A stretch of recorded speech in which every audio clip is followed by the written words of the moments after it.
I worked for the British Foreign Office. I became a British ambassador. I was a British diplomat for 20 years. I was always very patriotic to be British. I was very, very proud. I remember when I first became a British ambassador and first went out in my own flag car with the Union Jack flying on the front as the ambassador, you know, I had a lump in my throat. It was a proud moment for me. It was only 6 months after that I discovered that in the country where I was ambassador, we and the Americans were shipping people in order for them to be tortured. And some of them were tortured to death. Now, as you may imagine, my worldview changed. It was at the same time, about a month later, we invaded Iraq against the will of the Security Council. Not just without permission of the Security Council, but in the full knowledge that if it had gone to the Security Council, we would have been voted down.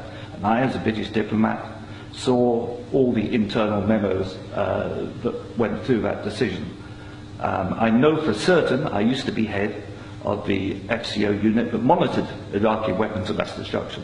And I know for certain, I can tell you, that they knew there weren't any. It wasn't a mistake, it was a lie.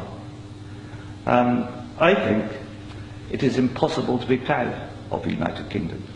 I think when we invaded Iraq, we did to the United Nations what Hitler and Mussolini did to the League of Nations. And I think what we've done since, where the truth is often much hidden in the bombing. If you look at Libya, disaster now, we bombed it. We killed 15,000 people when NATO bombed Sirte, something they never told you on the BBC. And did we make it better? No. I saw in Uzbekistan, I saw the gas contract signed by Enron and a company called Unocal, which George Bush Sr. was on the board, to dig out gas pipelines from Uzbekistan and Kazakhstan over Afghanistan down to the Indian Ocean. That was actually what the Afghan war was about. They'd actually had talks with the Taliban and Unocal to see if the Taliban would provide pipeline security. The person who held those talks was the consultant for Unocal, who was a certain Mr. Karzai, who, after being employed by George Bush Sr. as a consultant, went on to become president of Afghanistan. That was their plan B. The Taliban wouldn't do it, so they invaded.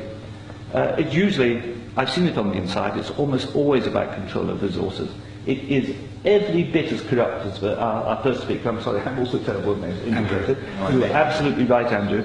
And I can tell you it's not an academic construct. The system stinks. Westminster stinks. The British government is deeply, deeply immoral. They don't care how many people they kill abroad if it advances them. And anybody who votes no is voting to support a psychologically flawed, a pathological state, which is a danger in the world, a rogue state, a state prepared to go to war to make a few people wealthy. That's why I say it's not possible to be a decent person and vote no, and we shouldn't be ashamed to say that.